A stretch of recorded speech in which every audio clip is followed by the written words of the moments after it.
कक्षा 7 के सभी बच्चों को नमस्कार।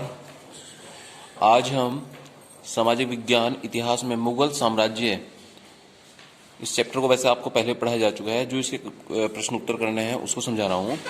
खानवा के युद्ध का क्या परिणाम हुआ? खानवा का युद्ध सन 1527 ईस्वी को बाबर और मेवाड़ के शासक राणा सांगा के मध्य हुआ था, जिसके परिणाम स्वरूप राणा सांगा की इस युद्ध में हार हुई और बाबर को चुनौती देने वाला उत्तर भारत में कोई दूसरा मजबूत शासक नहीं रहा। खानवा का युद्ध बाबर और मेवाड़ के शासक राणा सांगा के बीच हुआ था 1527 ईस्वी में। उस समय उत्तर भारत में राणा सांगा एक बहुत ताकतवर शासक था। बाबर के सामने सिर्फ राणा सांगा ही उत्तर भारत में सबसे बड़ी चुनौती था, लेकिन दुर्भाग्य से इस युद्ध में राणा सांगा की हार हुई। उस हार का कारण भी यह था कि बाबर के पास तोप थी और उस तोप का भारतीय सैनिक सामना नहीं कर सके, और इस कारण से खानवा के युद्ध में मेवाड़ के शासक राणा सांगा की हार हुई और उत्तर भारत में अब बाबर को चुनौती देने वाला कोई दूसरा मजबूत शासक नहीं था।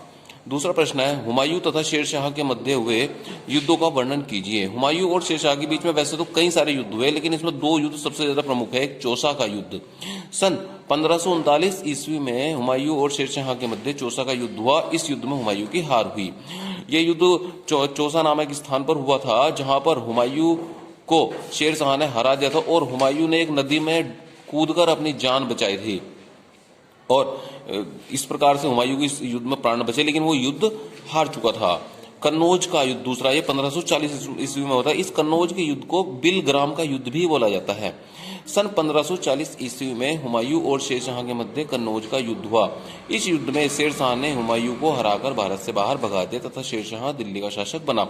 ये कन्नौज का युद्ध 1540 ईस्वी में हुआ था। इस युद्ध में हुमायूं को शेरशाह ने हराकर भारत से बाहर कर दिया और 1540 ईस्वी से 1555 ईस्वी तक लगभग 15 सालों तक शेरशाह और उसके वंशज दिल्ली के ऊपर शासन करते रहे। उसके बाद 1555 ईस्वी में दोबारा फिर हुमायूं ने दिल्ली पर अधिकार किया था। हुमायूं ने पुनः साम्राज्य को किस प्रकार प्राप्त किया? शेरशाह की मृत्यु के पश्चात उसका साम्राज्य कमजोर होता चला गया। मतलब शेरशाह जब मर गया तो उसके जो बच्चे थे वो इतने योग्य नहीं थे जो अपने पूरे साम्राज्य को संभाल सके, और उसकी वजह से साम्राज्य कमजोर होता चला गया। हुमायूं ने फारस के शासक की सहायता से 1555 ईस्वी में सरहिंद के युद्ध में हुमायूं का जो उत्तराधिकारी था उसे हराकर दिल्ली पर पुनः अधिकार कर लिया। ये फारस कहते थे पहले ईरान, जो आज वर्तमान समय में ईरान है, उससे पहले प्राचीन काल में फारस कहा जाता था। तो इस प्रकार से 15 साल के संघर्ष के पश्चात हुमायूं शेरशाह को के उत्तराधिकारियों को हराकर हुमायूं ने पुनः दिल्ली के ऊपर अधिकार कर लिया। इस क्वेश्चन के साथ ही आपका पूरा चैप्टर समाप्त हो जाता है। अगर किसी भैया बहन को कोई दिक्कत परेशानी इसमें आती है तो फोन करके पूछ सकता है, और सभी भैया बहन अपनी स्कूल में आकर कॉपियां अवश्य चेक करा लें। धन्यवाद।